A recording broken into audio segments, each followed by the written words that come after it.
আসসালামু আলাইকুম সবাইকে। নতুন বছরের শুভেচ্ছা জানিয়ে খেলার খবরের পেজ থেকে আপনাদেরকে আরও একবার ওয়েলকাম করছি আমি নাইম খান। আশা করি সবাই বেশ ভালো আছেন। আপনাদের প্রত্যেকের মনে জানার একটা আগ্রহ ছিল নেইমার জুনিয়রের পরবর্তী গন্তব্য কোথায় হতে পারে এবং নেইমার জুনিয়রের সর্বশেষ ইনজুরি আপডেট কী। সো আজকে এই দুইটা বিষয়ই আপনাদের মাঝে ক্লিয়ার করার চেষ্টা করব। আসুন স্টার্ট করা যায়। ফার্স্ট অফ অল, নতুন বছরের গরম খবর, here we go, Neymar Junior to Santos football club.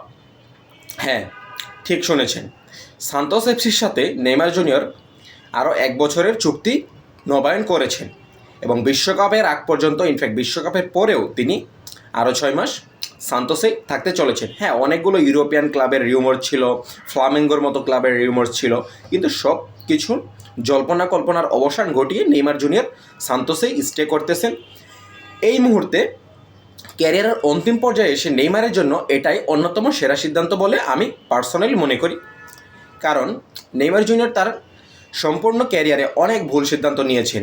এই মুহূর্তে তিনি যদি ইউরোপে ব্যাক করতেনও, সেখানে তার একটা প্রেশার থাকতো, ক্লাব তার কাছে অনেক বেশি কিছু ডিমান্ড করতো। এগুলো পূরণ করতে যেয়ে নেইমার জুনিয়র ইনজুরিতে পড়তে পারতেন। এই সান্তোসে আসার পর থেকে আমরা দেখতেছি নেইমার অনেকবার ইনজুরিতে পড়েছেন, আবার অনেকবার রিকভারিও করেছেন। এটা শুধু সান্তোস এফসি বলেই সম্ভব হয়েছে, যেহেতু সান্তোস তার শৈশবের ক্লাব। এখানে তার ডিমান্ড অনুযায়ী সান্তোস তাকে সর্বোচ্চ সুবিধা দেওয়ার চেষ্টা করবে। হ্যাঁ, তবে চুক্তির আগে তিনি একটা কথা বলে নিয়েছেন যে সান্তোসে আমি থাকছি ঠিকই, কিন্তু সান্তোসকে একটা প্রতিযোগিতামূলক দলে পরিণত করতে হবে। কারণ এরপর থেকে আমরা শুধু রেলিগেশন ফাইট দিতে চাই না, আমরা শিরোপার জন্য লড়াই করতে চাই। সো সেই জন্য নেইমার বলেছেন, এতে যদি আমার বেতন আরও কমানো হয় ডাজেন্ট ম্যাটার, বাট আমরা শিরোপার জন্য ফাইট করতে চাই। সো নেইমার জুনিয়র এরকমই, তিনি সবসময় মাঠের খেলাটাকে বেশি আগ্রাহ্য দিয়ে এসেছেন। এবার আসুন নেইমারের ইনজুরি আপডেট কী।